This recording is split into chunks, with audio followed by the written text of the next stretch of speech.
Hello, how are you doing? This is Disability in Screenwriting. Um, Great to have you here. This is a part of the disability workshops here on SkillCamp.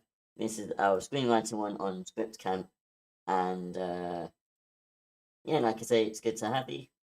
Um, as a reminder, this is a bit about, why we're here and what we do.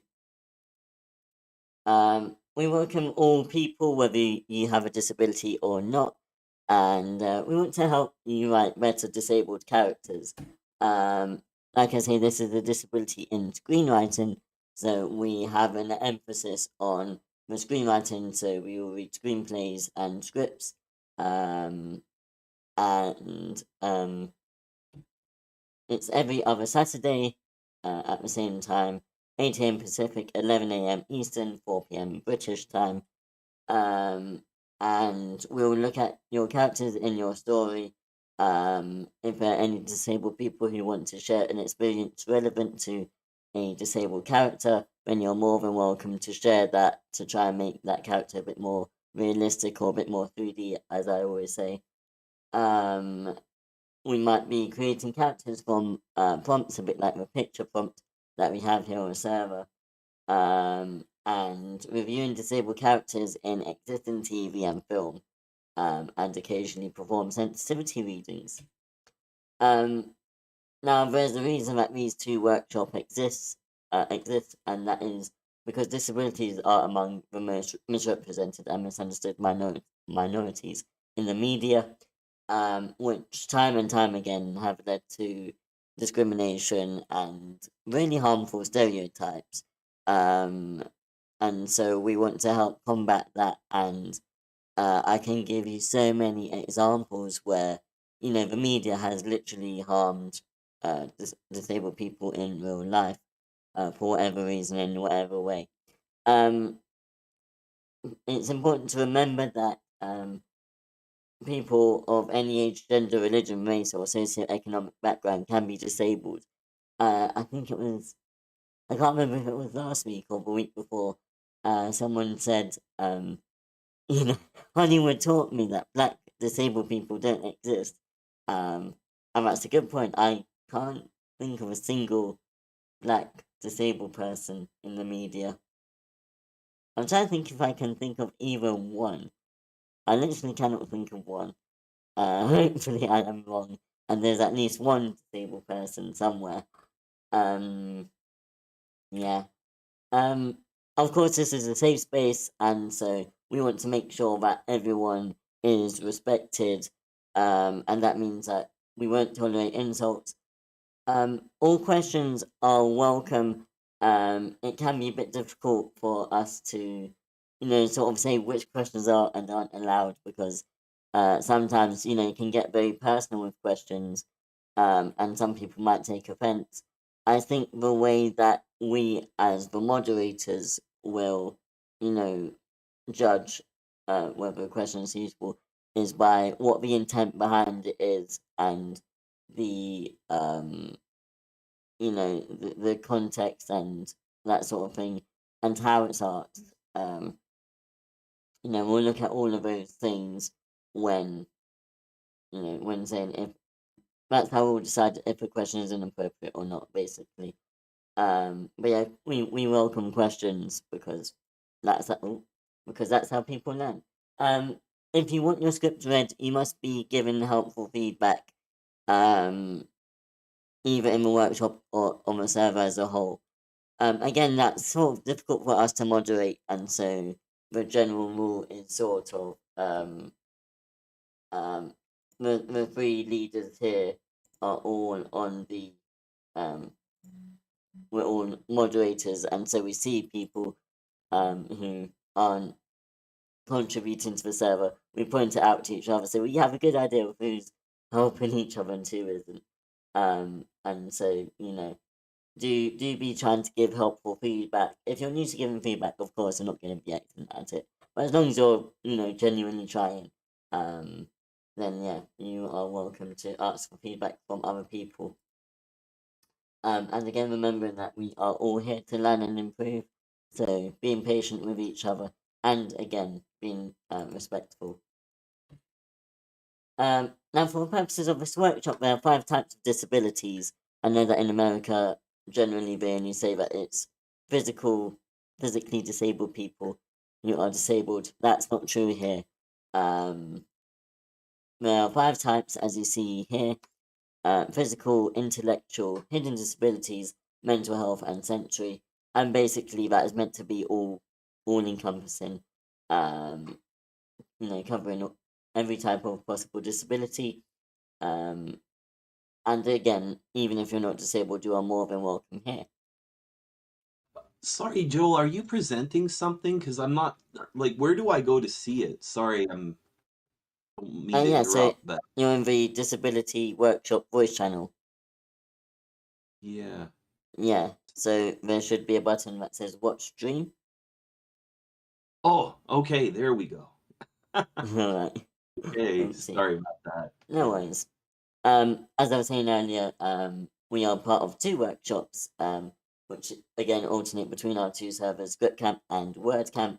So we have a disability in fiction at the same time next week, where we look at all types of media, including screenplays, but we'll try and, if we can, prioritize that to this workshop.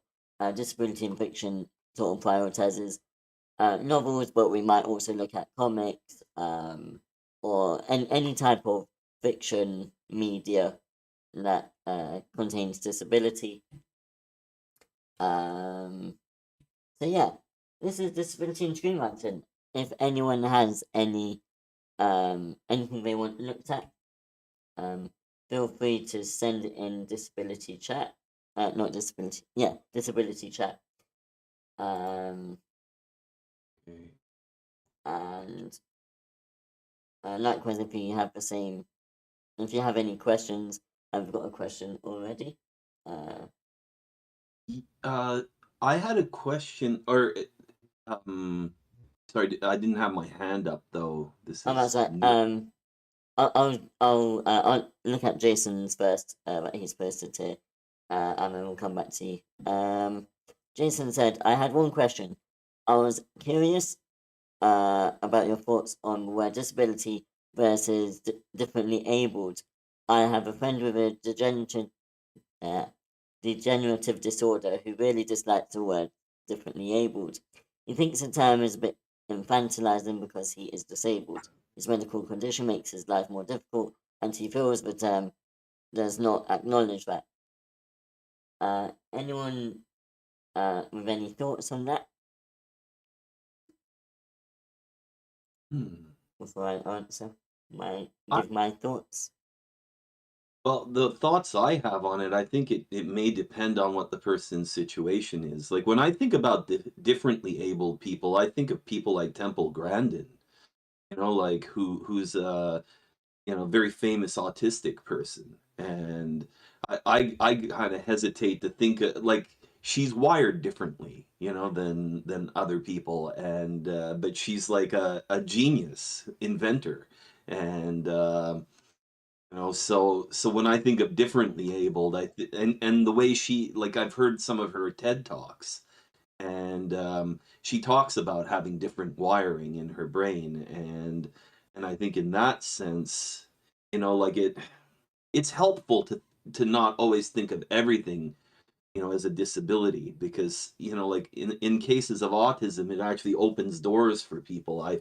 Like that's my own feeling, but I think like where there are challenges, like definitely acknowledging that someone's at a disadvantage because of physical or other limitations.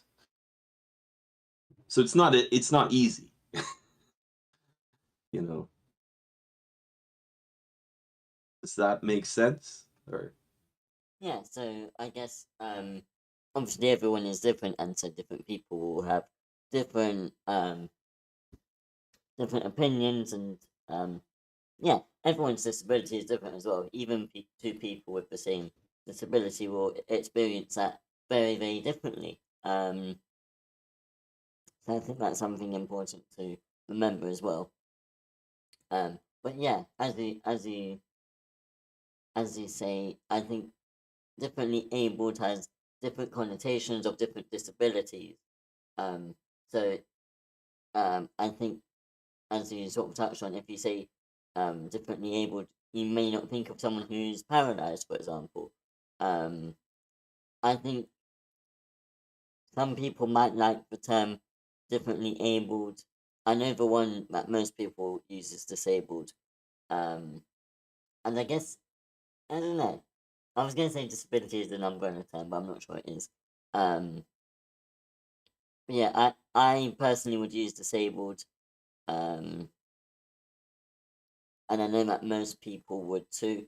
But different people will use different terms to describe themselves, you know.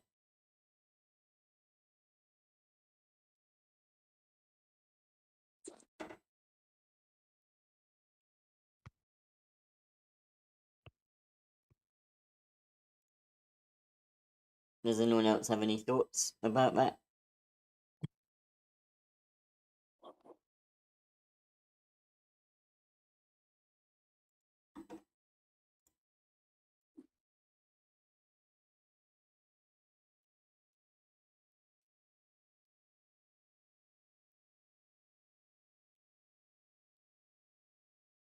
And again, if people are able to unmute, that's helpful. Just so that we so that I'm not having to read everything. I follow a bunch of this is from Willow.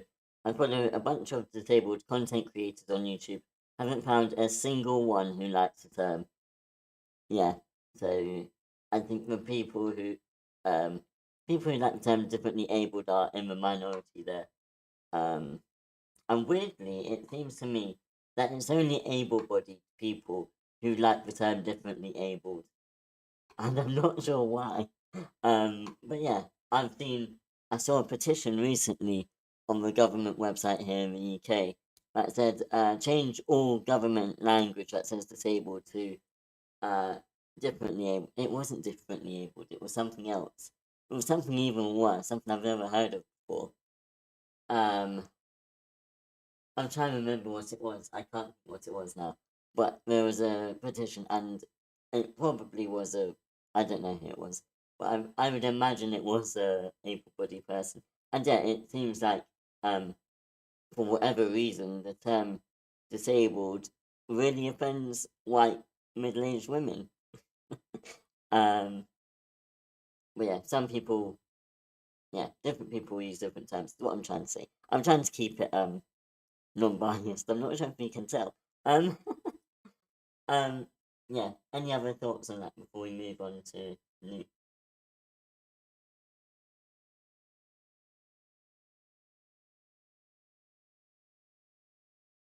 I just had a technical question, Joel. I mean, I wanted to submit part of one of my screenplays, like to get feedback.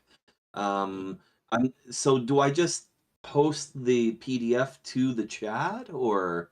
Yeah. So you can put it either in disability chat or in the inbuilt chat in the voice channel. Either one is up to you.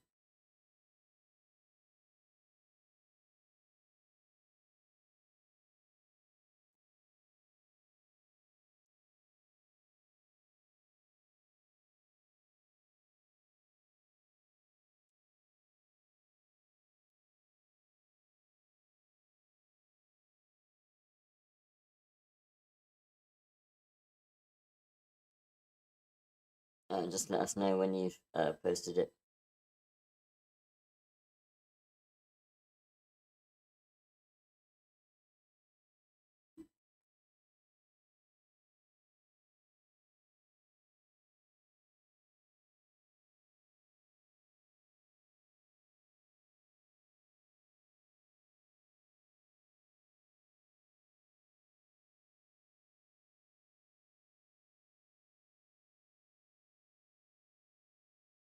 While we wait for that, there was a trailer. So was it last week? I believe so. There was an event at the BFI, which stands for British Film Institute. And they sort of give out funds to support short films and lots of film funding and stuff. here in Britain, and they had an event sort of about their disability network, and how they're changing things in the industry. Sort of doing what we're doing here, but of course screenwriting and filmmaking. So there's a trailer that we'll show a little bit later about one of those short films that we saw. Or not a trailer, but yeah, the maker of that. Did you get that? Did you get that posted, or do you need any help with that? Yeah, I think I posted it. I uploaded the PDF. Can everyone Where is see in which channel? it? In the disability workshop chat? It's not here. No? Just Okay, press because it was enter, right maybe. under. Yeah. I don't think you sent it. Is it under Willow's comment? Yeah. You might just need to press enter just to send it. Okay, hold on a sec.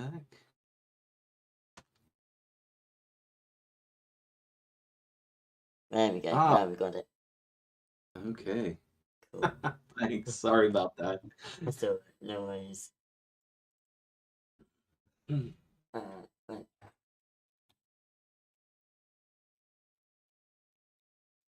So this is only part of the script. I would have to explain the setup of it. Well, I guess actually, I like there is like I'm not sure if it really needs that much setup. The part of the script that's missing, so this is a character who's had a life-altering injury and she suffers from PTSD. And so the part that I haven't included is this dream sequence that she has before waking up, basically. And it's not I don't think it's really relevant to, like I think the part that I wanted feedback on is really like this, the what I've sent, what I've attached. Alright then. Let us we'll take a look at it in just a second. Can Sure. I just ask, is this a short? Is it a what format is Yes. this? It's a Yeah, short. it would be a short film, yes. Okay. About Alright then. 20 minutes or so. I think it's got 20 pages, so that should be about 20 minutes. Okay. Cool. Let's take a look at it then. So I'm trying to find the right button to press so that you can see it. I will be screen sharing that now. Hopefully you can see that okay. How many parts do we have? 1, 2, 3.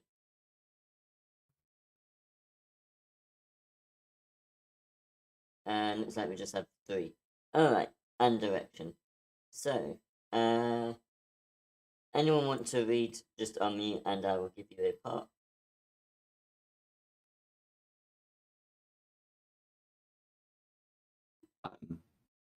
You want me to read something, Joel, from it, or? Oh no, I think we'll do like what we do at table reads and just let you Okay, listen just because it yeah. helps you to understand it a bit better.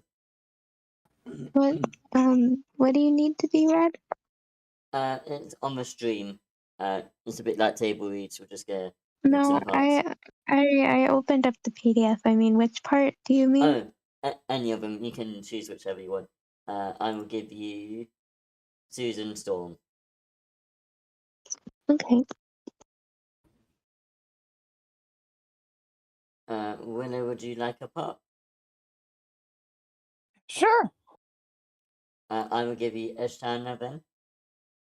Okay. And do we have? We just need a couple more roles. Dan, you feeling like reading today? Sure. In that case, I will give you Raksha. Alright then. Sure it is. Oh, Raksha. Sorry. That's right. Yeah. Alright. So, how many pages is this? 8. Okay. Yeah. Alright, we'll read and maybe we'll read all of it. We'll see what happens. Alright, here we go. The camera cuts to an extreme close-up of her right eye as it opens. Interior, Ashana's bedroom, morning. The camera is still focused briefly on Ashana's right eye, and then cuts to an overhead shot of her lying in her bed. She throws up her bed sheets and reaches down in a panic to feel around the empty space below her thighs. She sighs in despair as she confirms that her legs are still missing. She closes her eyes and begins sobbing quietly. After about a minute, she regains her composure by taking a couple of deep breaths. Using her arms, she lifts herself into a seated position and moves herself into the right edge of the bed. She then gently hoists herself into a wheelchair that was placed beside the bed. Grabbing a bottle of painkillers on her bedside table and placing it on her lap, Ashana wheels herself over to the TV on the other side of the room. She picks up the remote control from the TV stand and clicks the power button while pointing at the monitor. Cut to Susan Storm, a reporter from a Cable 19 news channel, appears on screen. She is standing in front of a food bank named Mercy Street Mission. The criminal trial of John Campbell is scheduled to begin on June 19th, marking the second anniversary of the Mercy Street truck attack. Campbell has been charged with 4 counts of first-degree murder and 13 counts of attempted murder in connection with the attack. Cut 2. Ashana places the remote back on the stand, grabs an empty plastic cup and tosses it back into her lap. She wheels herself down the hall and disappears into the bathroom. Cut 2. The camera focuses on Susan Storm on the TV monitor. She's standing outside in front of the Mercy Street Mission. Charges of terrorism have also been filed in what prosecutors have described as a targeted attack against Muslims. Campbell drove his pickup truck into a crowd of pedestrians attending a food distribution event sponsored by the Mercy Street Mission. The sound of water pouring can be heard down the hall as Susan Storm continues. 3 volunteers died at the scene after Campbell's truck crashed into the food counter. 24-year-old Ishana Patel and her fiancé Latif Fadel were pinned under Campbell's truck for over 2 hours before rescue workers could free them. Fadel was pronounced at the scene. Fadel was rushed to a trauma center and required amputation of both legs. She has since been released from the hospital and continues to recover from her injuries at home. Interior, Ashana's bathroom, morning. Ashana places a plastic cup on the bottle vanity. She struggles to open a bottle of painkillers. Most of Campbell's victims suffered serious but non-life-threatening injuries and have since made full recoveries. Oh, I think. Sorry, that should be action. Yeah, it got stuck. Sorry about Alright. that. Ashana pops a couple of pills in her mouth and washes them down the mouth with the water. The attack also claimed the life of 27-year-old Abdul Quran, who had recently immigrated from Afghanistan to complete a degree in electrical engineering. He is survived by his wife and 2 young children. Ashana looks at the reflection of her stump in the bathroom mirror. Her shoulders slump down and she holds her left hand to her mouth and begins sobbing. After a few seconds, she straightens up her back, wipes the tears from her face, and stares directly into the eyes of her own reflection. It's okay. You got this. You can do this. Come on. Chin up now. Ashana picks up a face cloth hanging beside the sink, places it under the faucet, and dampens it with some warm water before using it to wash her face. If convicted, Campbell could face up to 7 consecutive life sentences without a chance of parole. Campbell's attorneys have entered a plea of mental incapacity on all accounts, citing PTSD and a sharp decline in his mental health following the death of his wife and his son Wyatt in 2020. There's a knock at the front door. Hey, I'm coming. Give me a minute, okay? On a more positive note, Cable 10 News has just learned that Ishana Patel will be returning back to the mission for the first time since the attack that claimed the life of her fiancé and her legs less than 1 year ago. Family members report that Patel is looking Wait. Oh, I keep misreading that. That's a P.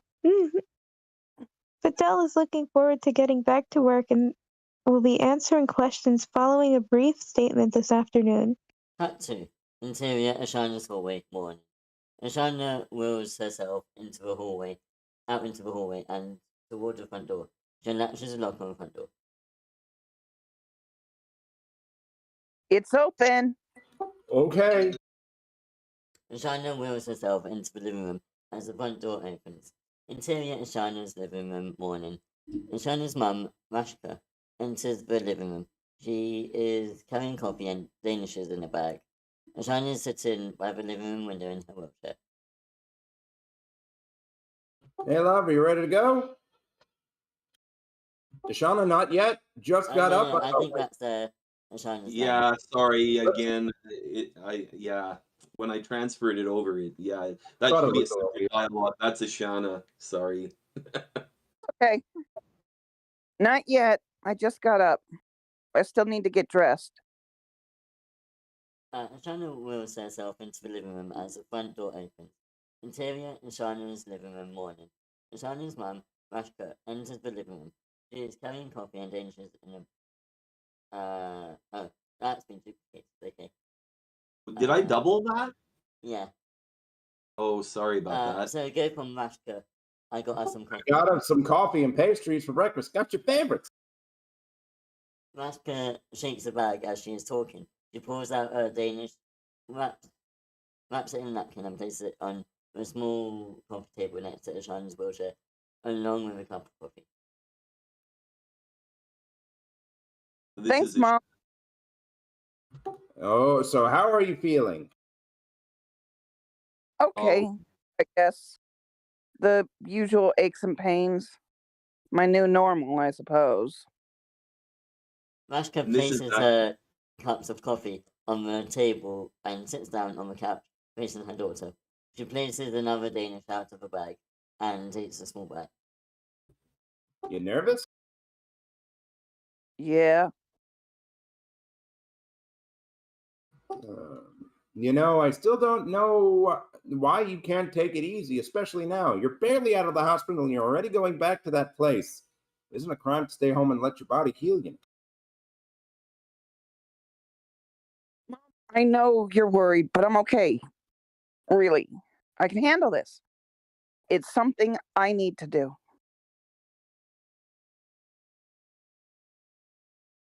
But why? Why do you need help to help these people? Why invite this trouble in your life? Just let them be. What do you care? Because they are good people who have been hurt just like us. What kind of person would I be if I turned around and abandoned them?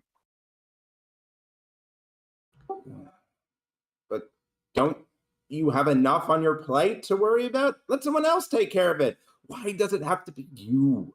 You've been hurt. Haven't you been hurt?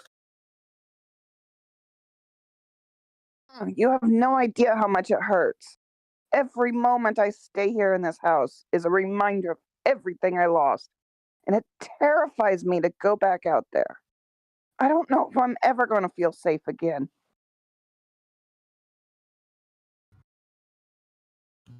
My point exactly. So why go then? Because if I can't face my fear now, when will I ever be able to face it? Do you think I want people to see me like this? It's not like my body will ever be whole again. My legs are gone, and nothing will ever change about that. So I am just supposed to stay here and feel sorry for myself forever? Of course not. But can't you find something safer? Safer than handing out food to the poor and the hungry? Well, you know that he isn't the only bad person out there. The economy's so bad, and this just brings out the worst in people. Why risk being exposed to more violence? Can you at least wait until things calm down a bit? Ashana turns her face towards the window and stares blankly into the street outside. Do you know that I dream about the attack every night. I remember the pain, the smell of oil and burned rubber. Mr. Campbell comes for us, all of us, judging, spewing hatred and blame. He tricks us into turning on each other. I watch as he pulls everyone I care about into the darkness, one by one, until I'm the only one left. Ashana snaps out of her trance and turns to face her mother. At the end of it all, the only crime will be us At the end of it all, the only crime any of us is guilty of is sitting back and waiting. We for the right Oh my gosh. Sorry, I'm struggling. We wait for the right moment to act, to stand up for each other. But that moment never comes. We comfort ourselves in the belief that the storm will eventually pass, but it only grows.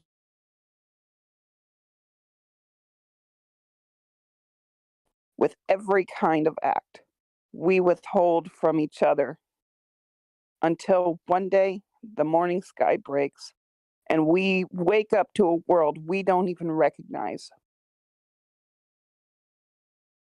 That's why I'm done waiting. Now is my time to act. I'm taking responsibility for my own happiness. I will create the kindness that I want to see in my world. I can't wait until I'm more able or less afraid. I can't depend on someone else to do it for me. Do you get what I mean? Rashka leans in to caress Ashana's hand. She looks lovingly into Ashana's eyes and says, Yes, I get it. And I am always here for you. Even when you are stubborn that you drive me crazy. I raised such a brave and kind young daughter. I had a good role model. I love you, Mama.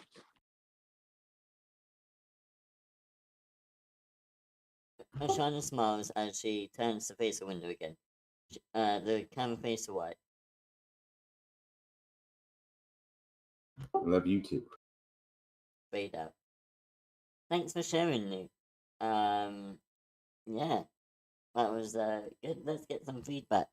I am gonna go up the list. Willow, can I start with you? Any feedback for Luke?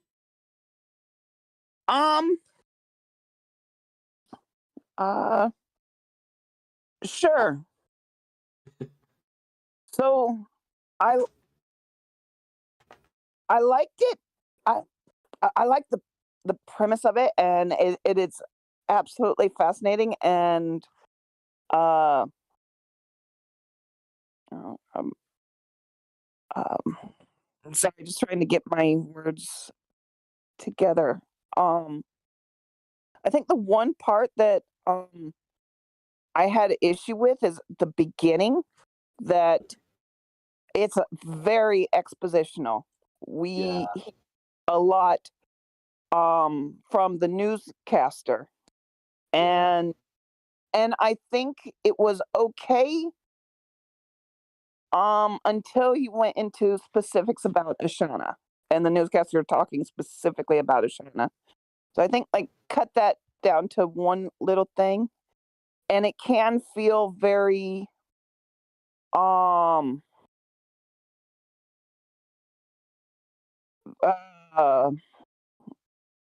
I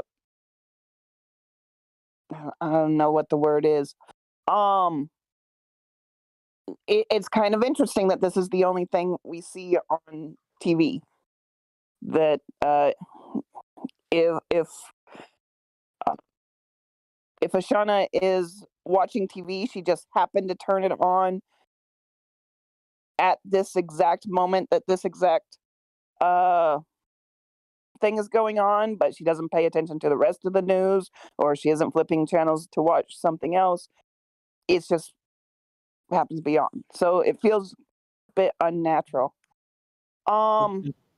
Can I just say, like, so a lot of it's like, a lot of it's actually like the camera's following her as she's getting ready in the morning, and so like, so what's just to orient you on like, so a lot of it's like with the TV being heard in the other room, and she's kind of just washing her face and getting ready in the bathroom. So Yeah, I that's what I got, and that's what okay. I kind of figured. Yes, that part came fairly clear. Oh, okay. It's just it's unrealistic that she turned it on at the time of the newscasting, and she didn't watch anything afterward. Is it still? I don't remember her turning the TV off. So is it still going on in the background? Um, and I we didn't see her reacting to the news. So it felt like it's two completely separate things. I do the same thing as her. I have to have some kind of noise in the background, and typically it's music or something like that. And I'm still reacting to the music while I'm off doing other things. So some kind of interaction there, or find another way to exposit about this. Do we need to know right at this time Hmm. how she lost her legs? Do we need to know uh about what was it, her boyfriend? Um which, by the way, Fidel and Patel, they sound orally a lot alike. Hmm. Wait, so I did read Fidel. There So was They're he a was. two different names. Yeah, they're Oh, two different people, Fidel and Patel. But Yeah, I audibly could change they the sound. last name. Yeah. I guess regarding the disability representation, which I think is specifically what you came here for. Yes. Um, I didn't notice anything bad, anything negative. It is leaning toward the uh disabled people need to overcome or need to be active or needs to, like she is perpetuating her own ableism. It looks like I need to be out there. I can't take time for me, and Hmm. I don't know whether that's a. It depends on how the rest of the story goes. If Hmm. the story is showing her why that's a bad thing, that she doesn't have to be out there, she doesn't have to push through it. Just like her mother says, and she's ignoring her mother's advice, and that is to be portrayed as a bad thing. Then I Hmm. would say um, that its inclusion is good. If it is, um, uh, if it's if it is portrayed as going back out there and I guess as a positive of the ableism being a positive, that a person with a disability is only worth something if they can do something for somebody else, Hmm. kind of thing. So it depends on the rest of the story as to how that goes.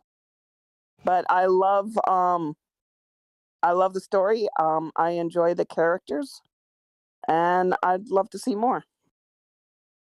Okay. Okay. Thanks.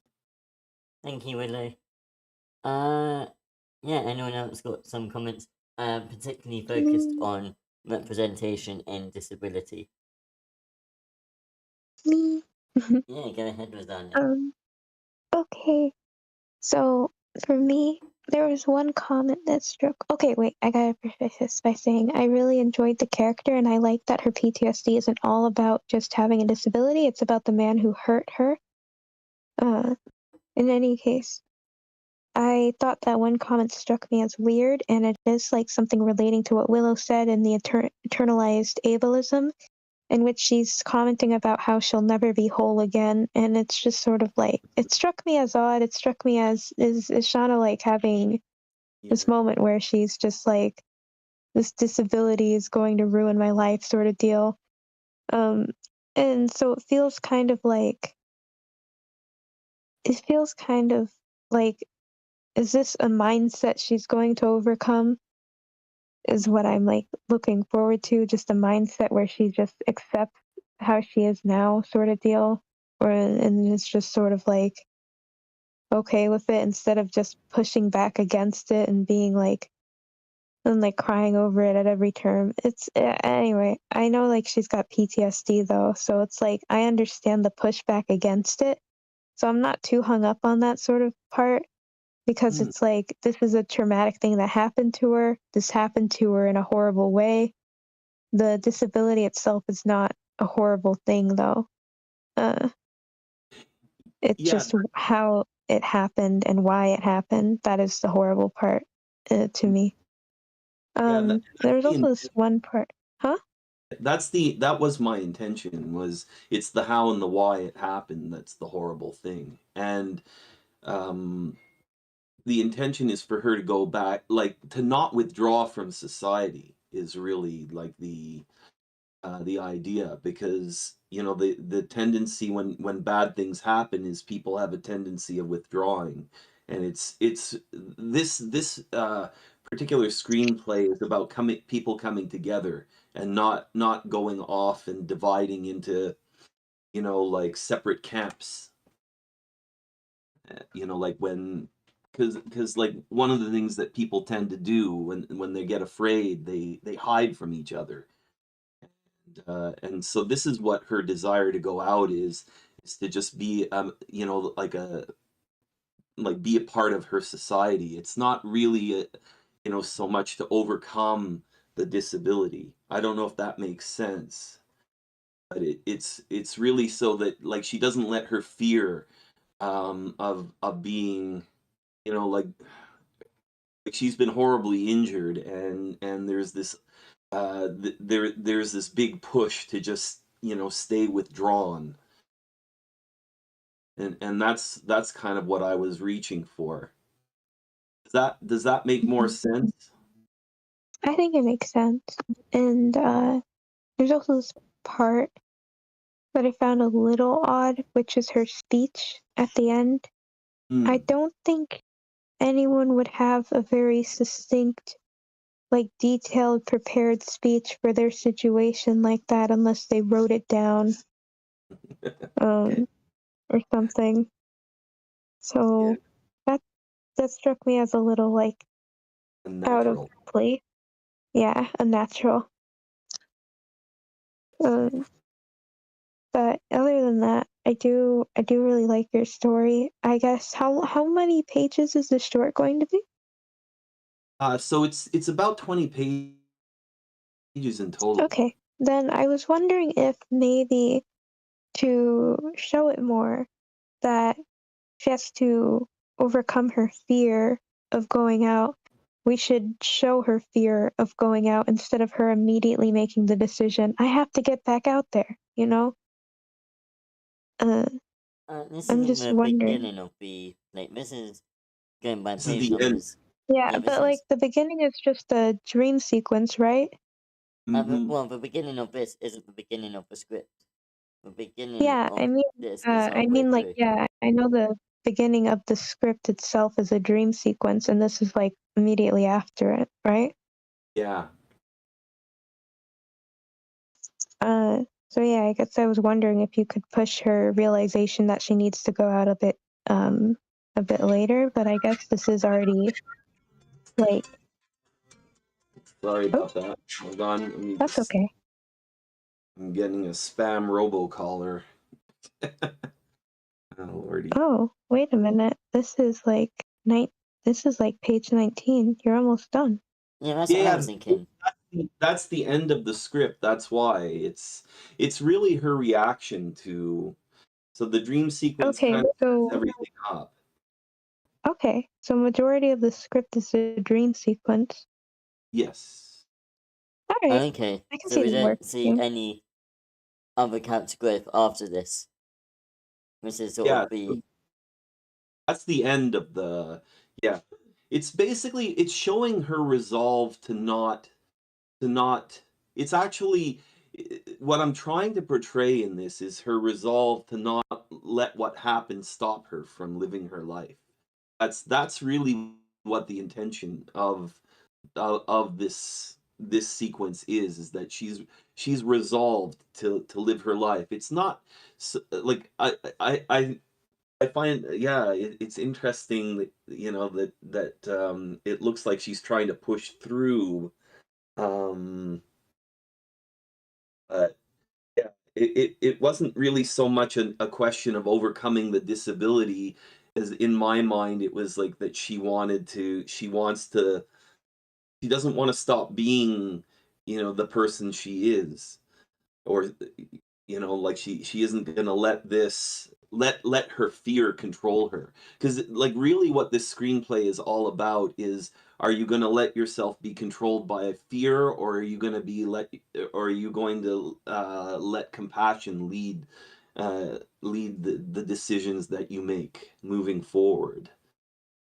So it's really that's really what the dichotomy is.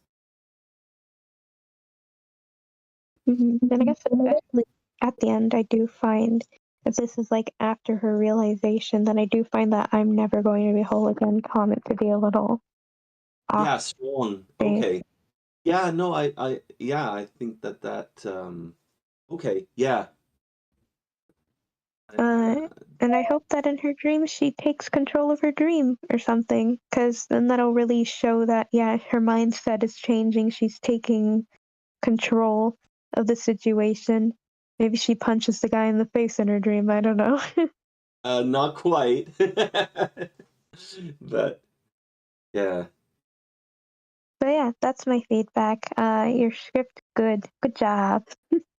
Thank you. Thank you, Lasagna. I appreciate it. No problem. Thank you. Alright. Anyone else got feedback for Newt?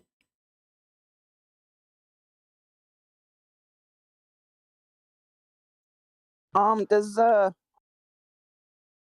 if anybody else has feedback, I'll let them go first since I already had a turn. But now, with better understanding, I have more to say. Does Okay. anybody else first? All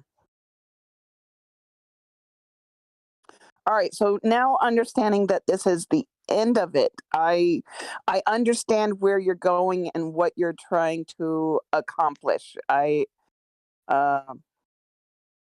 get it now. I think there are some ways that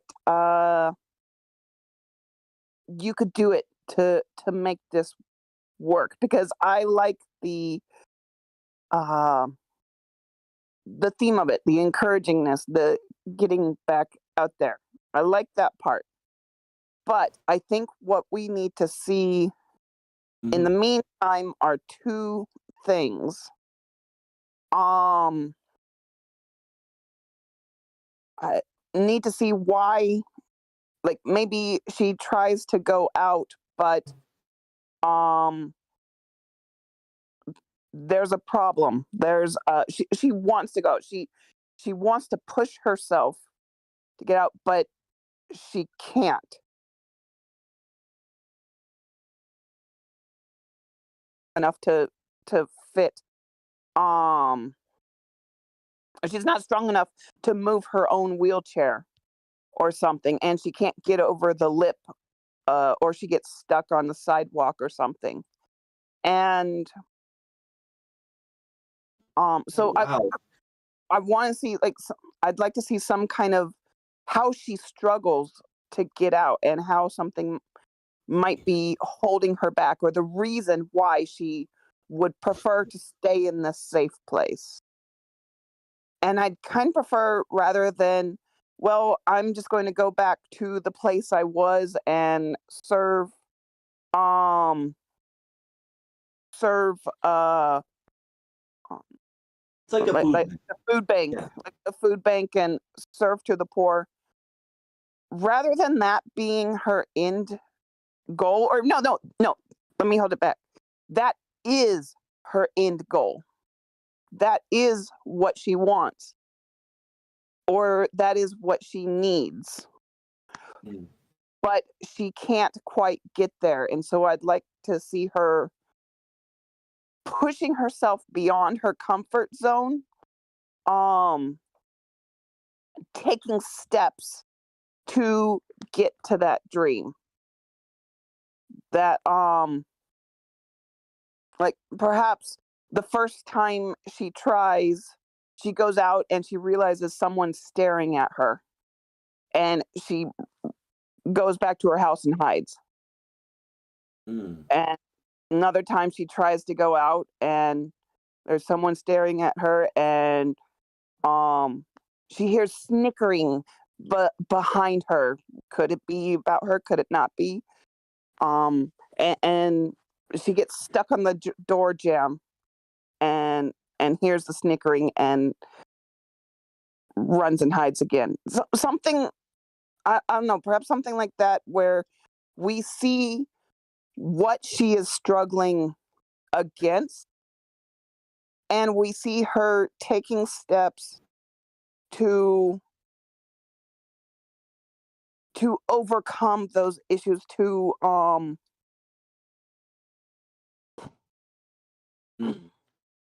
so like part of it might be learning how to maneuver her wheelchair over a door jamb.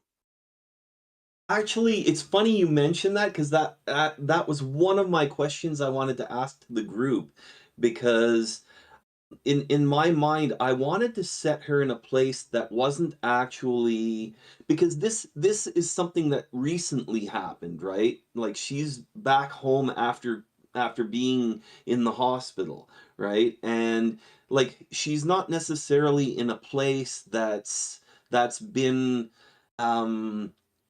prepared, right? She, like, for wheelchair access. So I thought that maybe having this element where, like, the hallways are too narrow, and how does she actually maneuver to get into the bathroom? Like, these were some of the issues that I actually had, because I even have a possible setting where really the hallways are too narrow for wheelchair access, and I'm wondering, like, how somebody would get around that if, like, say they are just coming home after something horrible like this, where like not everything's like things are still in flux. If that does that make sense? Or and how would somebody deal with this? Like, I was kind of at a loss to think about. Like, I thought that this would be a real issue for somebody who like had a dramatic life altering injury, like, and something that isn't often dealt with, like, where suddenly they're in their house, but everything's different and they're like in a foreign world. Uh, like, is there anything like that I could show, for example, where there is this struggle to accommodate like, before she moves to a different location, or has to renovate her place? I can't speak. I'm not in a wheelchair, but my grandfather, he owned his house for like 30 years. And during the last year of his life, he was in a wheelchair, and he couldn't go down the hallway to his bedroom. And so we basically turned the living room into his bedroom. And we built a roll-in bathroom. We turned the pantry into a roll-in bathroom. So this is a really, really, really very real thing. Yeah. Wheelchairs Yeah. do not go down certain hallways, and that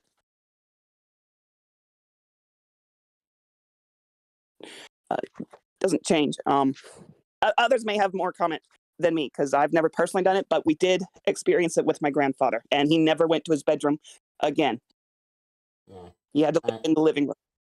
Yeah, and actually, ending up in the living room, it changes the house in a way, because you think about what a living room is to a house, and if you have guests around, you invite them into the living room, and you have family around, or, so,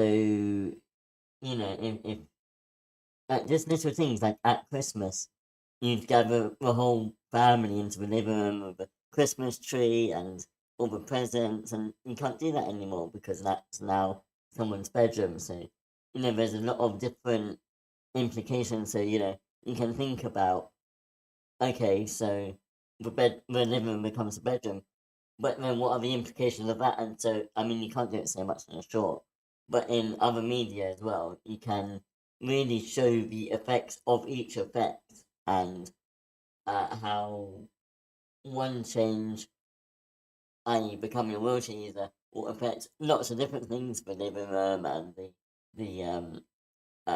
making the tables the right height, and making sure there's space in all the rooms and all of this, and then how those affect things as well. There's just so many things that you might not think of. Yeah,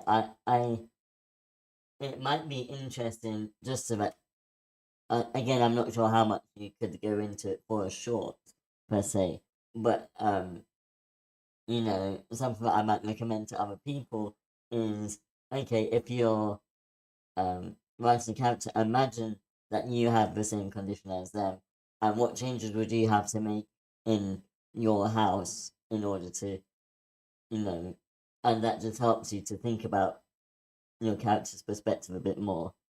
Mm-hmm.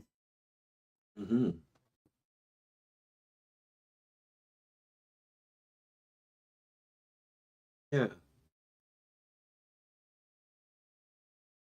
Yeah, that's actually an interesting, like I think that's very useful feedback, because I'm thinking it's something that maybe might be worthwhile. Like, like during that, like as people were saying, that kind of expositional sequence where Susan Storm's talking in the background, like maybe that would be the opportunity to show like how much things have changed for her. Like maybe she has to wake up in the living room instead of the bedroom, and and maybe she doesn't go to the bathroom because the hallways are too narrow. She has to wash up in the bed in the living room. Yeah. Things like that. And that might be a way to show, like these struggles. Can I interject? Sure. Of course. If you're going to keep that exposition news story, give her a reaction to it. Give her like a very strong reaction, because this is literally about her, and it in a sense tells us tells us what she thinks about how others out there perceive her. Yeah. Yeah. Yeah, I am thinking about cutting it down though, based on the feedback I'm getting from the group. I am thinking that it's maybe a little too much, in terms of exposition. And as we've said, it's quite exposition-y. There's a rule that says show don't tell. We should be seeing these things, not being told these things, and that applies to dialogue as well. And also, yeah, the lack of, oh, please, didn't mean to do that. The lack of reaction as well is something I think people have pointed out. I think it would be good to, see how she's interpreting this, how she's hearing it. Because, this is, like you say, still very new. She's crying and she looks at herself in the mirror. So, and she's got PTSD. So she's hearing about what's happened, the trauma that she's been through, and she's not reacting. So, yeah, that I would say that does definitely need to be changed, and to see that reaction a lot more. Sure.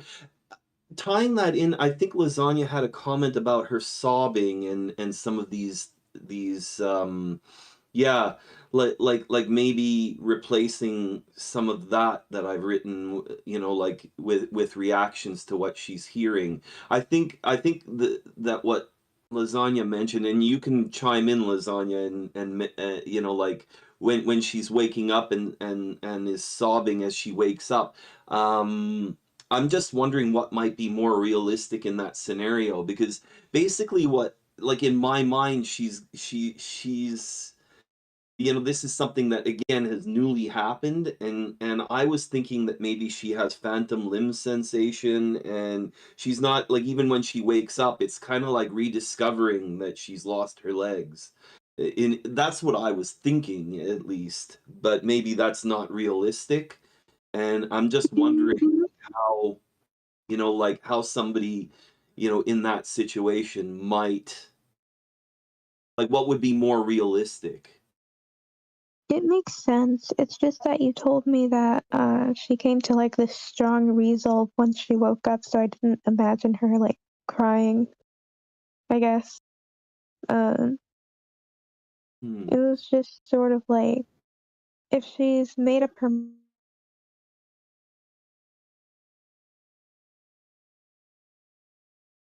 go out and do something, I got kind of surprised at her sort of crying twice or something. But if it's about like how she can feel what she is like, that she doesn't have her legs anymore, and like she felt them there for a second or something, it makes sense what you're thinking.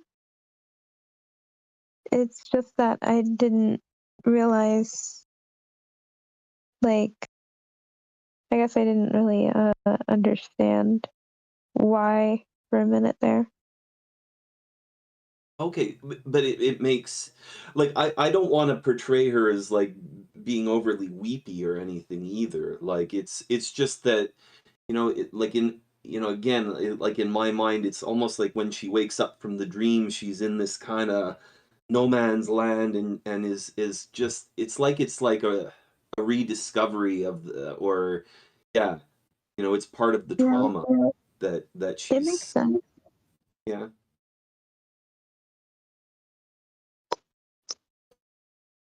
Okay. Mm, Yeah. But I'll mm. definitely work in some more about, like, reacting to what the newscasters say. I did feel it was very expositional too. Yeah.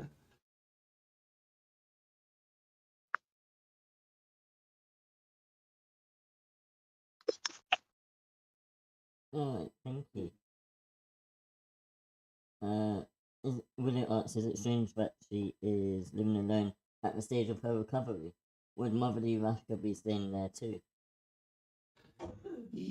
Possibly, yes. So one of the people that inspired, you know, me to write this character is somebody who intentionally, so it's somebody, like, I think I was talking about this story at our last session, about this Vietnamese lady, and one of her things was, after her accident, she actually intentionally kept her family away from her, you know, because she really needed to regain her independence. Like, for her, it was like the most important thing to be independent, and she didn't want her family doting over her. And this is real. Like I've written to this person, and, you know, like, her parents happened to live, like, you know, hundreds of miles away from her, and she wanted them to go back home and just live on her own and figure out how to do everything by herself. And so I'm kind of imagining that Ishana's, you know, got this similar type of determination as this real life person. So, you know, to address that question, I mean, this is why, you know, this is who inspired this character, and it was this level of extreme determination, that I wanted to capture. Does that make sense, or So in other words, like it wouldn't be because Raksha wouldn't want to stay. It would be because Ashana would be going, no, I want to, like I don't want you doting over me, kind of thing. I mean, I don't know how I could make that. Maybe there's a way to bring that out more in the script. But I'd say that feeling is really, really common. That is a huge people don't want to be a burden. They're fighting for their independence, fighting for their return to normalcy and such. And so that is completely understandable. That's completely relatable. And yeah, I think that's fine. I think the question, though, is whether to put that in a good light or a bad light. Is it a good push your family away to be independent, or is it a bad thing to refuse help when you need help? There is some balance and nuance to it, because I think this is something that might be like internalized ableism, that yeah, where are the boundaries of where that kind of thinking is good and it pushes you more and is positive, versus that can also cause additional damage. And asking for help from people who love you is not a bad thing. There's two sides of it, and it all depends on whether you want to portray the pushing away of family as being a good thing or a bad thing. And it can be both. It can be, for this particular instance, it can be a good thing. And for this particular instance, it can be a bad thing. I agree. Yeah. I mean, in the real life person, I and I think she even admits that she overdid, like she pushed her family away too much. It was, I mean, if I told you the story about what she actually did and made herself go through by pushing her family away, you'd think she's completely nuts. I mean, she literally starved herself to death almost, but like she couldn't move out of her bed, and she pushed everybody out and said, "Oh no, they'll come and take care of me. Just go home." And then she basically was like, basically completely bedridden for weeks because she couldn't get out of the bed, and it was absolutely crazy, and forced herself to walk when like she was actually opening up her stitches. And it was like absolutely nuts that what she did, and she almost killed herself by staying alone, and she admits it. So in this particular case, like this person, like like when I heard the story, I was like, wow, like that's just, it's completely nuts. But nothing is more important to this person than being independent, and like I understood that, and getting to know her story. I don't think that it was healthy, and I think she admits it, that today, that it wasn't really healthy, a healthy thing for her to do. So I think, when you say it's a good thing and a bad thing, at the same time, if she wasn't this determined person, she wouldn't have been able to, I don't think she'd be able to walk even today, because by forcing herself the way she did,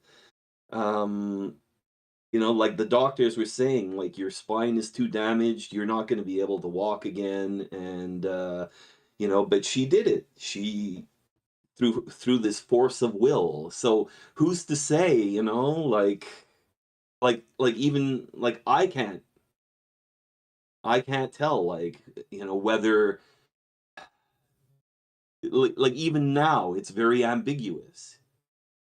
I don't know if that makes sense, but it's like this is the person, like I said, who I'm basing, at least partly basing the character on. And yes, completely over the top attitude about getting back out there and being independent, but at the same time achieving things that people with her particular disability, have not been able to do.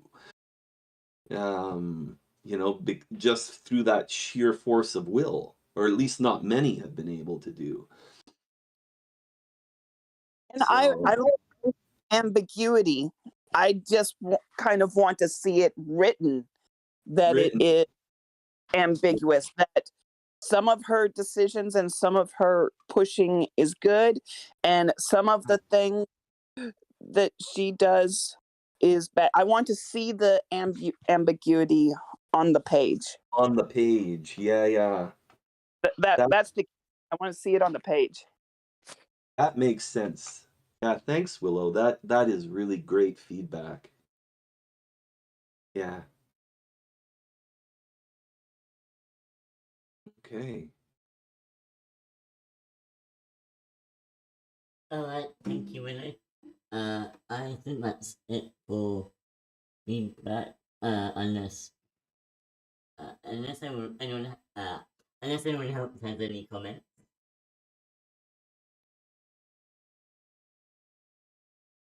The one thing I'm going to say is thanks to all of you for taking so much time to give me such amazing feedback. I really appreciate it.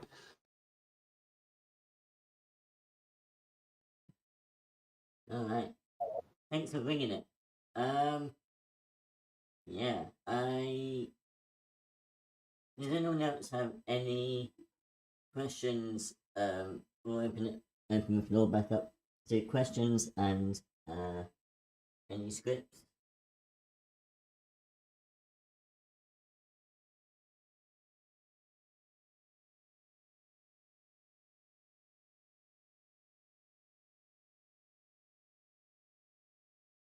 If no one has anything, then we will read one more thing, I think. And actually, no, we'll take a break from reading for a bit. I want to show you a trailer. I'm going to see if I can open it up.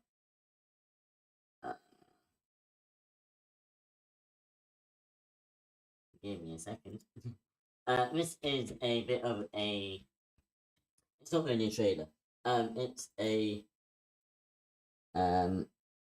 disabled filmmaker who's made a film about looking for someone with their body type. I won't say too much because otherwise I'll say everything that they're about to say. I'd actually got to meet them recently, and maybe we'll have them come into either our upcoming writers group at the end of the month, or maybe our workshop. And yeah, the film is called "Is Anybody Out There?" It's not out in the UK yet. They're still looking for people to distribute it at the moment. But I believe it was shown at Sundance. I think I'm right in saying that. And it was at a premiere in Greece recently.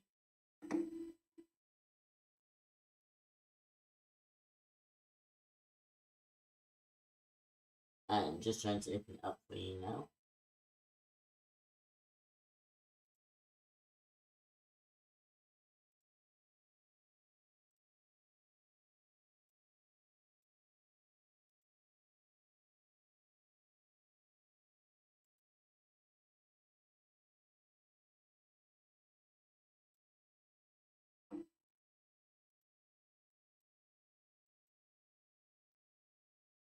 Let's see whether or not that worked.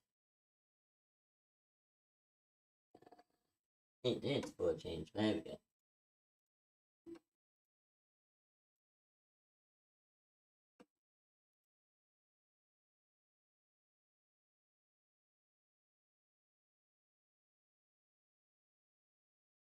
Are you able to hear this? No. No. Oh, So- no. Not aware. Oh, no. Okay. Well, that's a shame.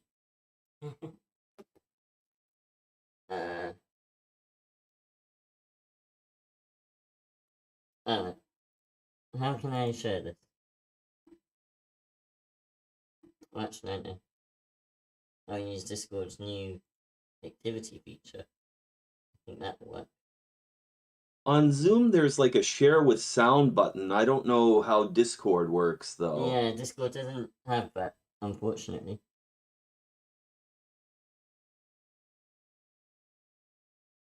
Instead, we will try.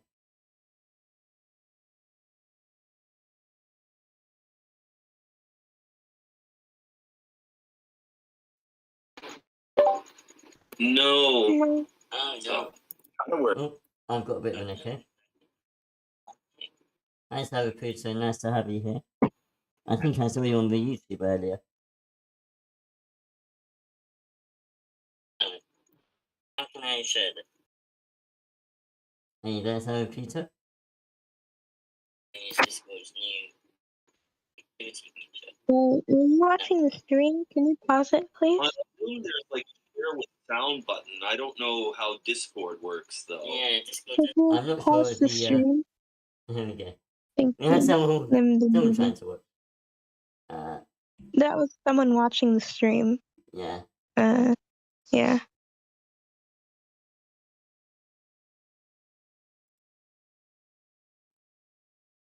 Alright, I am going to hope that this will work. Is everyone able to see this now? There's an activity thing that's come up on the Discord. Yes. I've never used it before, so if it doesn't work, don't blame me.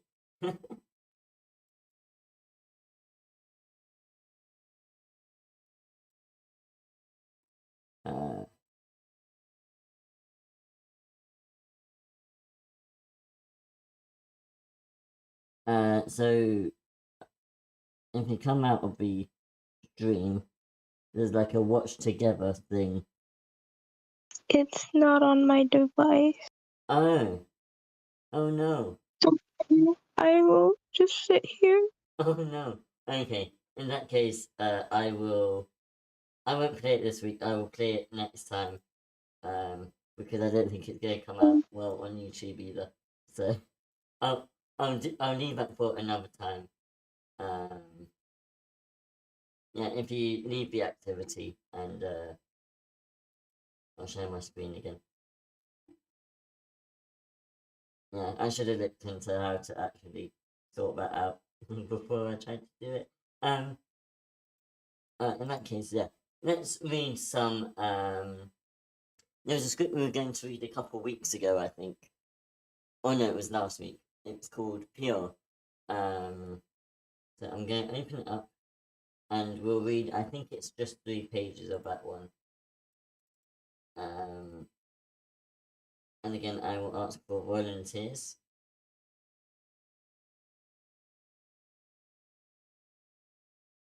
I can volunteer to read if. Cool. I will give you a part in just a second once I figure out who I need to talk. Who's part? Who? I'm going to give a part to even.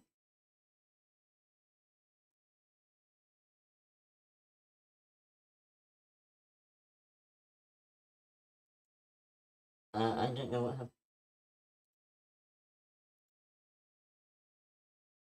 I'm not sure. Oh, what?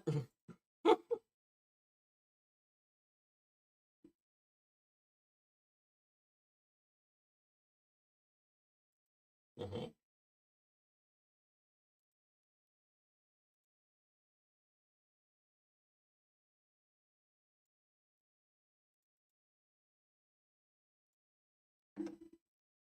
Sorry about that. Can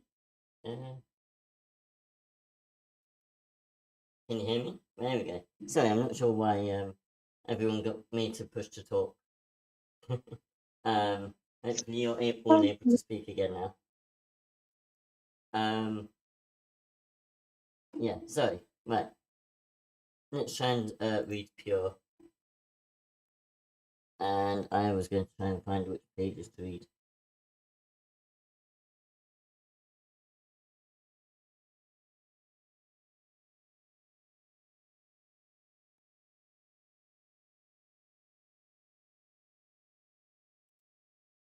Oh, I wrote it down there. We're going to read pages 7 to 10. Again, I'm going to show it on my stream, so make sure you're all able to see that.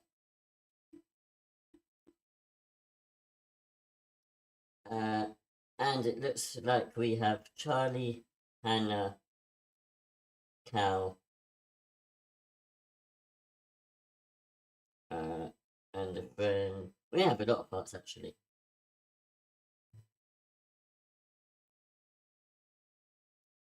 Alright, who wants to read? And I'll give you a part. Okay. Cool, Dan. I will give you. I will give you a couple parts. I'll give you Charlie, and I'll give you friend 1. What was the other one? Friend 1. Friend 1. Yeah. Gotcha. I will make a note of these, as Ray always does so beautifully.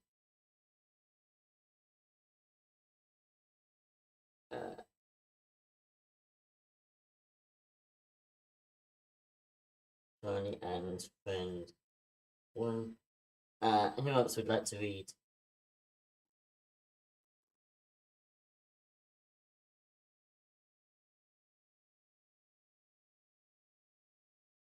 I'll read. Cool, thank you, Willow. I will give you Hannah. Let me see. And I will give you Cal. No, I won't. Friend 2. I'll give you friend 2. No, are you able to? I think everyone got made to push to talk for some reason. I'm not sure why. You might have to go into your Discord settings.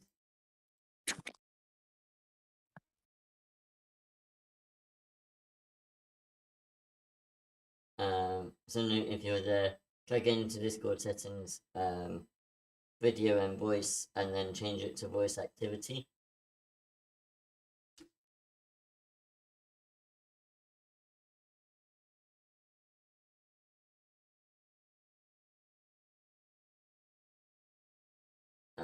Okay. Who else would like a part to read?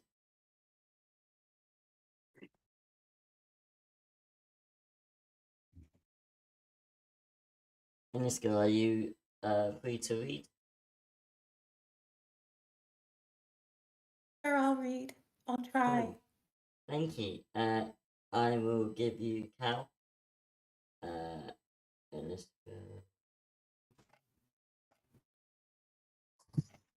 And I'll give you Waiter as well. Can you say that again?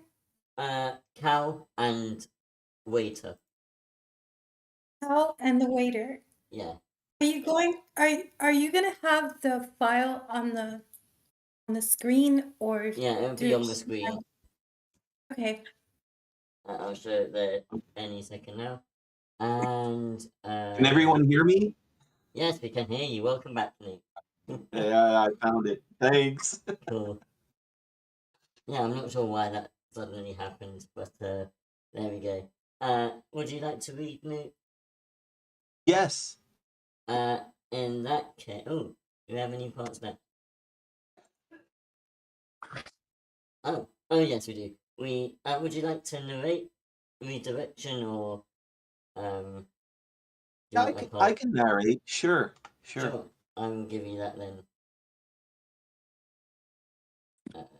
You will take direction, and I will take Sonia.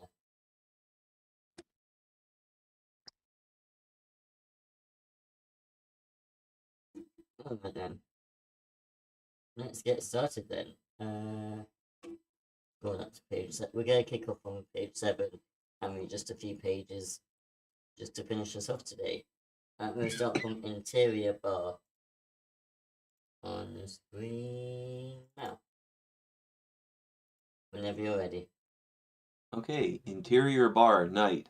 Hannah and Cal sit at a table with 4 or 5 others, all also queer, of various orientations and genders. They're gathered to celebrate Sonia's birthday, according to the balloons tied to her chair.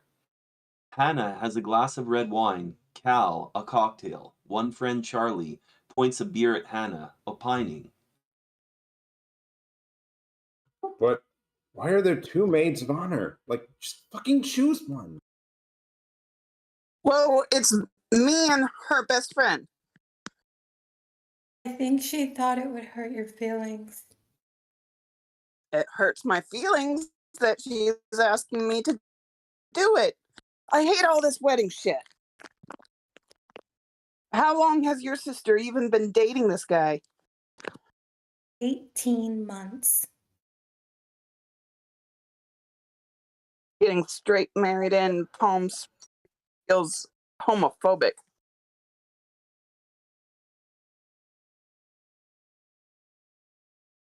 Insane.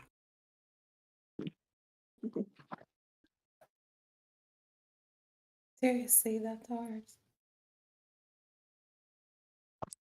Dan, I think you're Charlie. Oh, I'm sorry. I didn't realize I was talking to myself. Seriously, that's ours.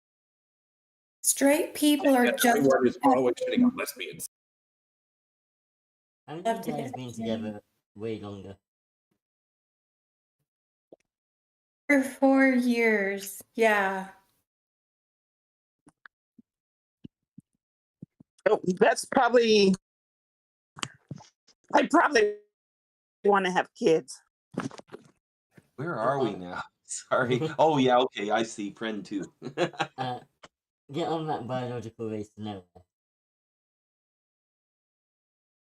Nah, Eve wouldn't risk it. People might be more excited to see the baby than her. Everyone laughs. Hannah seems pleased with herself. A waiter arrives. We good to order? I just had one question. Are the Brussels sprouts vegan?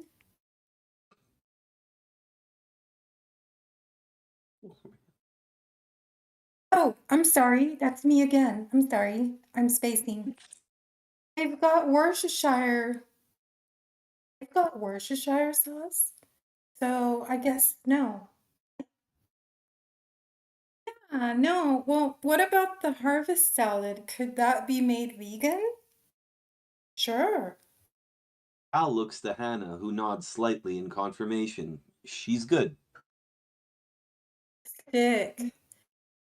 Cheeseburger had grilled onions and avocado and fries on the side. The waiter blinks a beat, confused by the pivot, but writes it down anyway. A few of Cal's friends seem interested by the exchange, but don't comment. The waiter looks to Hannah.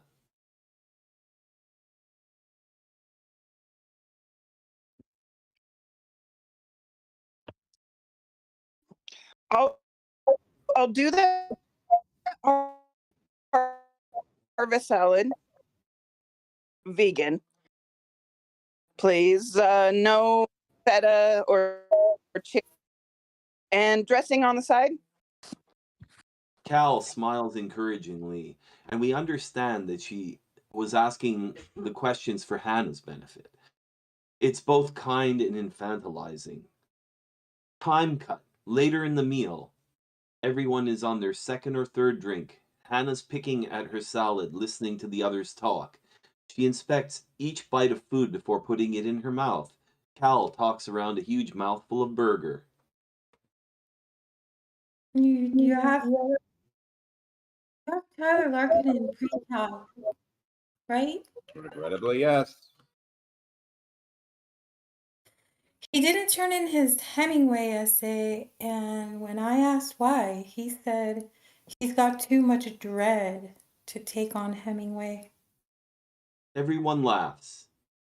He's not wrong. Hemingway sucks.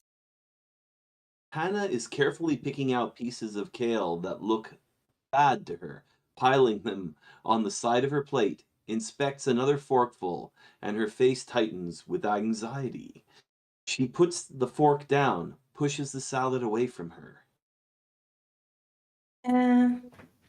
Gotta appreciate a guy with so little respect for subtlety that they blow their protagonist's dick off. As the others laugh, Cal notices that Hannah has gone rigid. Okay? The kale is old. There was mold. Look.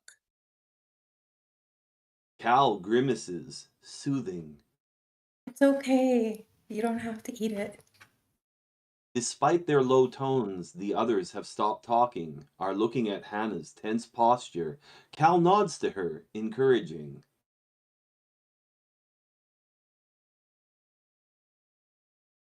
Sorry. I used to have I'm in recovery for orthorexia, but it's still hard for me to eat in restaurants sometimes.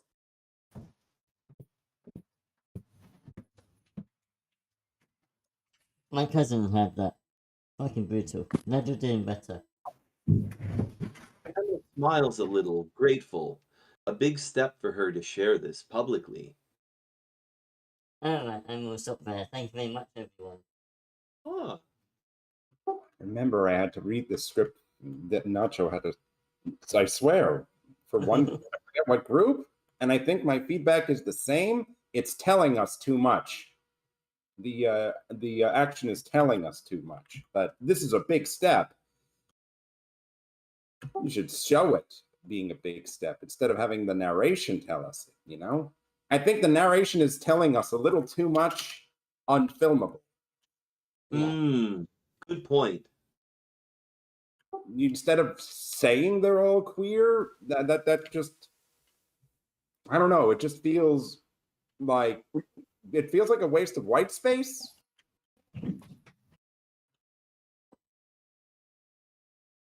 It's nothing against the fact that they're queer. To me, it's just show it or something. I think they that's showed a weird thing it, to show. so they didn't really have to say it. Exactly. They're all like straight weddings, and they all agree. That's enough. Everyone can figure out from there that it's gay.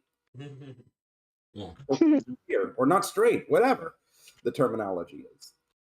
Same with the it's kindness infantilizing. But I did like this, and I did like the little, like, everyone's talking and Hannah's just like, oh god, I fucking hate this food. It's just like, this is grossing me out kind of deal. I Yeah. did like that little detail in the background of them, or like they're in the background talking and she's just like fucking with the food.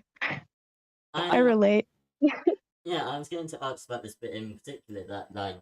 It's both kind and infantilizing, and I was going to ask what people think about it. I wonder if anyone else has any comments about I guess that.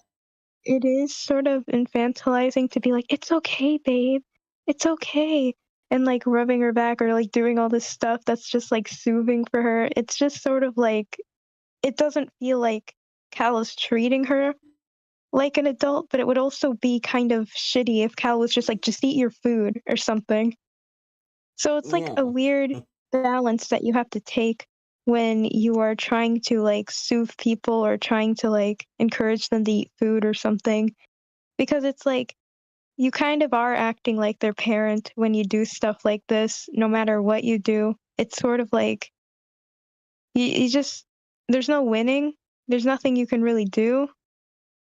Either you leave them and have them process it themselves, or you go the parent route of like, eat your food, or it's okay, you don't have to. I'm thinking like how you would actually show this in the dialogue instead of like writing it, because yeah, I definitely agree that like it's unfilmable like this, right? Like They saying did it. show it through the dialogue, actually, with the whole like, it's okay, you don't have to sort of deal, and like actions like soothing her and whatnot. But did they show her reaction? Did they show Hannah's reaction to that? They show, Like that's what I'm just wondering, because like maybe it could be just shown in her reaction to what Cal is saying, like just showing that that maybe she's got mixed feelings, because like here there's this, like to show that she's processing it as kind and infantilizing. Maybe there's something that maybe she glances to her with like a hint of resentment at first, but then you know but then I don't know, like shows that she appreciates that it was a kind gesture, like, does that make Yeah. sense? Like where Yeah, it that can makes sense. At the end, I think it shows that she's appreciative of it, but it Yeah. doesn't show that she has mixed feelings about it. Yeah. Either way, this is a complicated issue and it needs it's just a nuanced sort of deal, and I wouldn't know how to write this in a way that's if they weren't infantilizing her, I wouldn't know how to show that, because no matter what you do, either you're infantilizing her or you're just not saying anything at all, you know what I mean? No, yeah, very good point. So, can somebody explain what orthorexia is? I've never heard of it. I'm sorry. So I just looked up. It's an obsession with eating foods that one considers as healthy, or they avoid foods that they believe to be harmful in some way. So it's an eating disorder.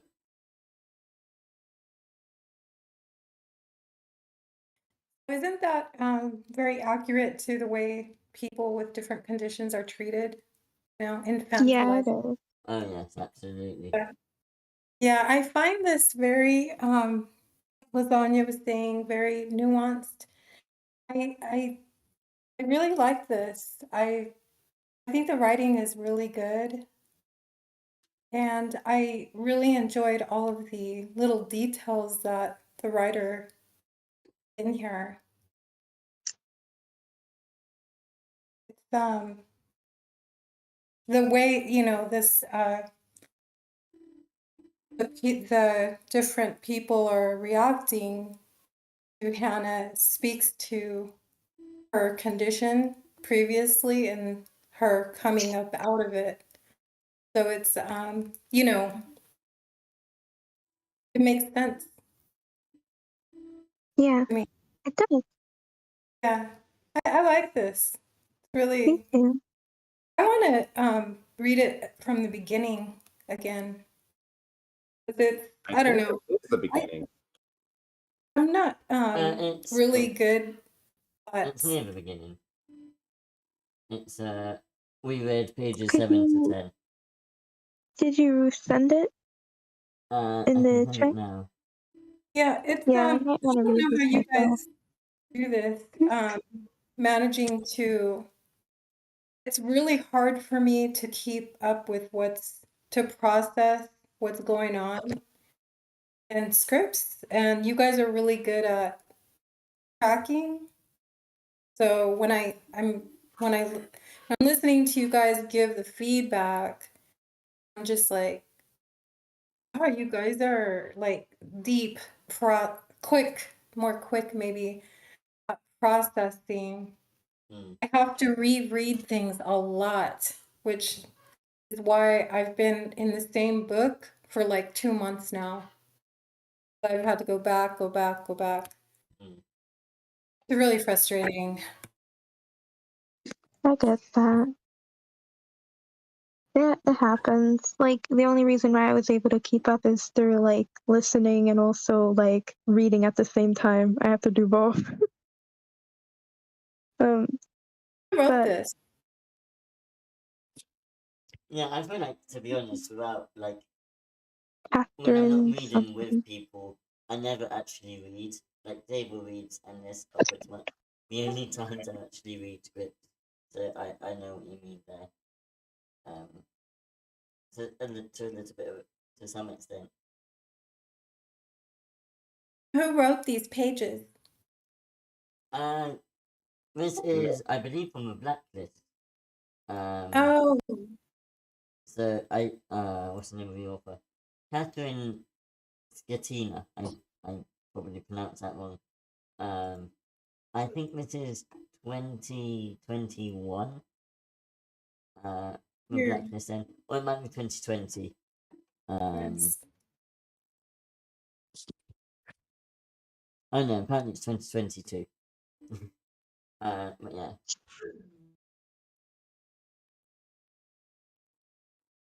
Yeah, I like this. Yeah, looks like a good read. I wonder what the logline is.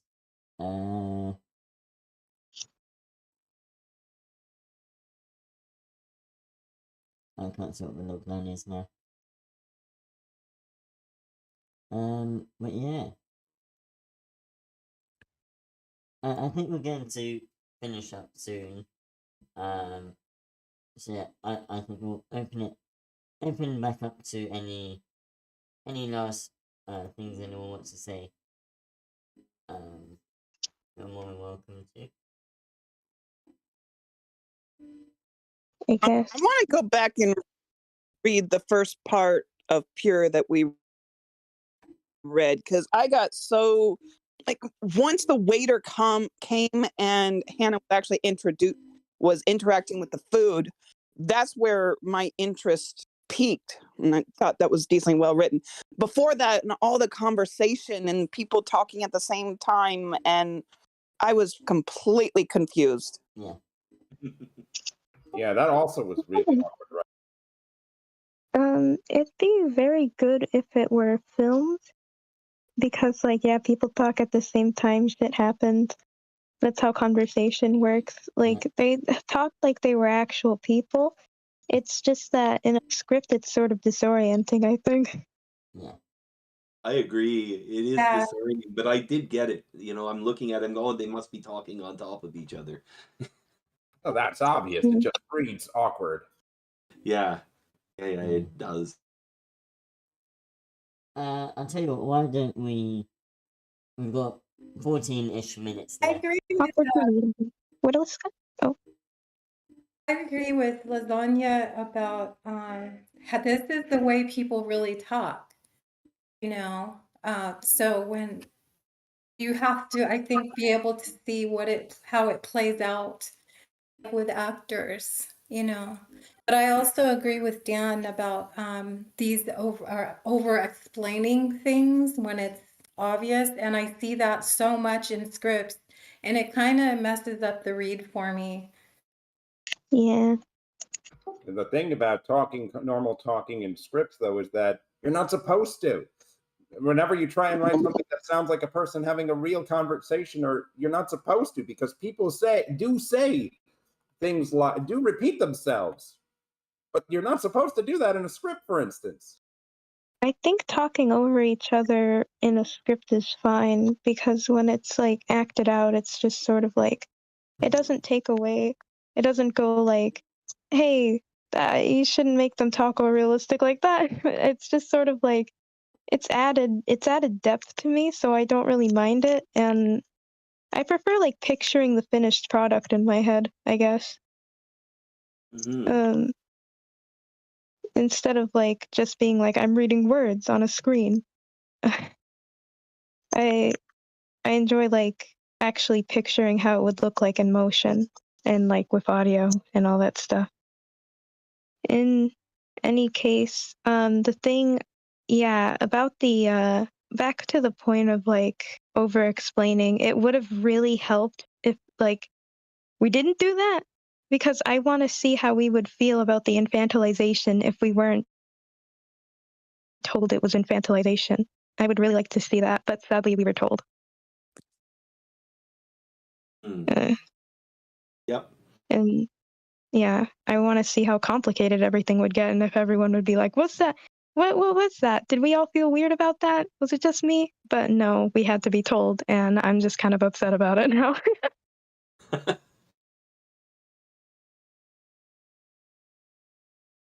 Yeah. I mean, it could be as simple as just adding, Hannah's reaction, right? Yeah. Like maybe she just, maybe she just feel like her face flushes in embarrassment. Like it could even just be something as simple as that. Or she turns her head away. Or she glances at the door, for escape.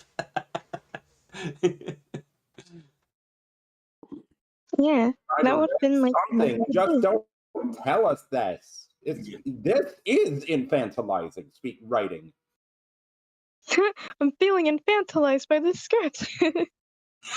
Yeah. Well, isn't that how you always feel when someone tells us something? Yeah.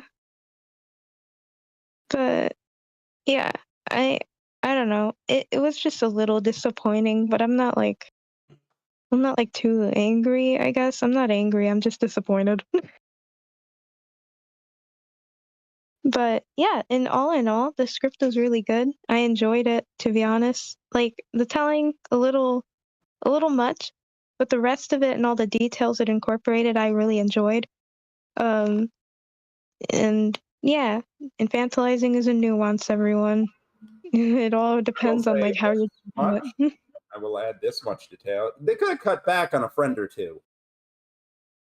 Oh, I like all the friends. They're having a party. More easily. They're having a party. Or something like that. So I guess there would be a lot of friends. Yeah, but it does make it challenging to read, but I feel the same way as you do. Like like I could easily imagine this being a party, when they're talking on top of each other. Yeah. I guess I guess like Willow said, I don't know if this was in response to what we were talking about, but it is a balance in a script or something. I don't know if that's what Willow was addressing, but it is like there's a certain balance when you do scripts and whatnot, and I guess like this sort of teetered on the line of being disorienting. But it's easy to picture, it's just hard to read.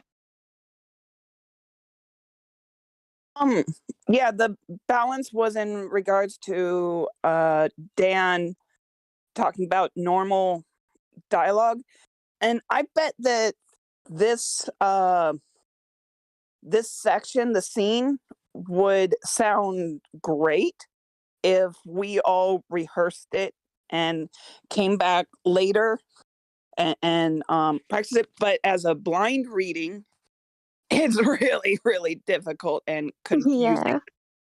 This is something that's important to read when you're trying to sell a script. I do agree, and I guess that's one reason why. Oh wait, didn't it? I The don't know. Blacklist liked it.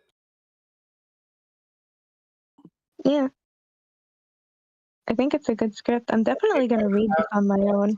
I don't know. The whole thing just puts me off. The topic If it's about Hannah, I'm gonna read it. I just need the execution. Just needs to be tightened. Right. If this script is all about Hannah, I'm reading it. I like Hannah. So this is a new script I shall read. Thank you for your service, Joel.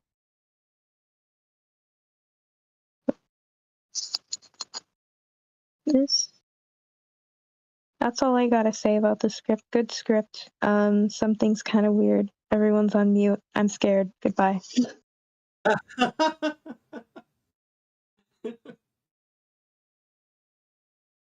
Okay. Yeah, it's true. All right. Pretty cool. And any other comments or last words about anything that we've done today before we leave? We got a few minutes. I'm sorry, what was that? How are you guys finding these scripts where the person, where there's a character that specifically has some type of disability?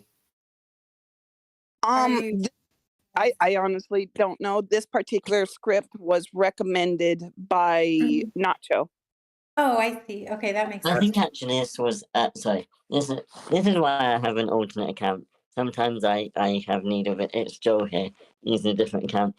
This one was actually recommended by Gray, I think. But Nacho is the one who shared it with Gray, I think. But yeah, I think to some extent all you can do is read and just figure out what scripts have the right disability that works, if that makes sense. And I think that's another part of the workshop, being able to share these scripts and these stories that we find, because there's no real library or source of information, as it were, for these kinds of things. So yeah. I have one more thing to say about the script that I thought was interesting. The way that Hannah pushed away the food, kind of like an actual child would. It's kind of interesting because of with infantilization, once you start getting treated that way, you start kind of acting like it. Yeah, that's a good point. Yeah, because you're already getting treated that way, and you think, okay, I must be acting that way, and then you just actually act that way, and you're just kind of like, damn it, it's my fault. It's a complicated issue, I'd say, for sure. Definitely a complicated issue, and kind of why I like seeing it. Same. Newt's script and such. These emotions and the things people are going through are very real and relatable. I guess I was thinking of writing a script featuring infantilization because of what I deal with, and I was just frustrated with it. So I guess this encourages me more in a way. It can be written very well because I didn't know how I would go about it. So now I see it can be written super well, and I'm just okay, that makes sense. I'm gonna do it. That's a wonderful idea, Lasagna. You go and you write what you want to write. You can do it. We believe Thank in you, you. Willow. You're so sweet. Infantilizing or whatever the line is. Oh, yeah. I hope that You're joke fine. came across as intended. You're fine. It was funny. But yeah, I guess if the script was a little bit more show and a lot less tell, it would be a lot better because it has good. I can see why someone might like it, but it's just, I don't know. I felt like the script didn't trust me to understand anything. It's because it is a complicated issue, and it's could be easy to miss. So I understand why they did it. It's just that they didn't have to, and I would prefer if they let us a little stronger complicated. if we didn't understand it right away. Yeah, I'd rather we didn't understand and then we were just something fell off instead.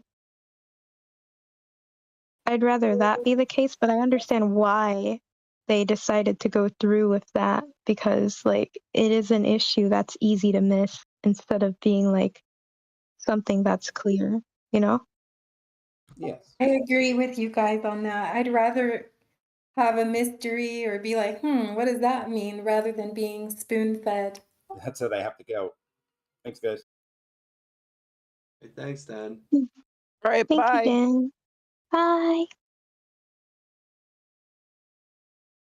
Yeah. I think So- maybe the script shows how well, first of all, no script is perfect, but that if your script is really, really good, people can overlook the failings and the negatives. Absolutely. Yeah. I really liked it. I'm not too hung up about the negatives. It's a bit disappointing, but I guess it's other than that, the dialogue and the other action lines that don't tell us what's happening, what's supposed to be implied, are pretty good. So I don't know, just take out the parts that were this is infantilizing, and just put in parts that are showing you how it's infantilizing, and then everything's hunky dory, very cool. I agree. I think it would be easy just to make a small adjustment to that script, and Yeah, but I'm glad it got picked up by the blacklist because it seems like a real nice thing. Yeah, absolutely.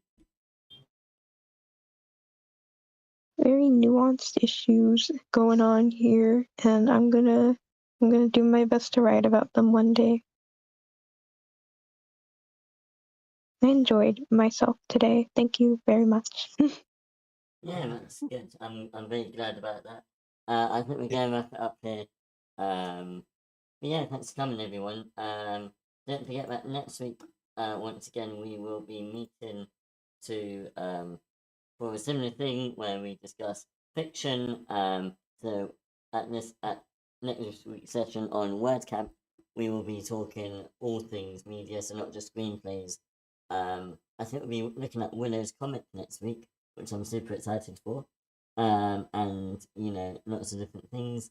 So yeah, and hopefully also in the future we will be hosting some writers groups for disabled people, and that will be the last Tuesday of every month for disabled people.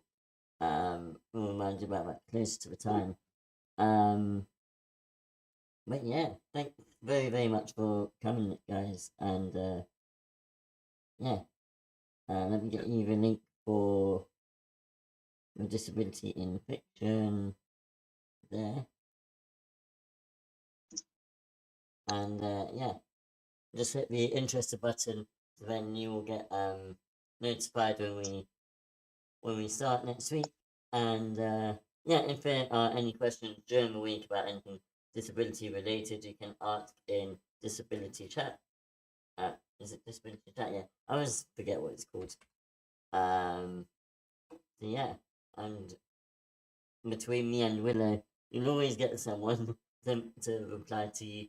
Yeah, have a wonderful week, and we'll see you back here next week. All right. Thanks a lot, Thank Joel. you, everyone. Awesome. All right. Thank you.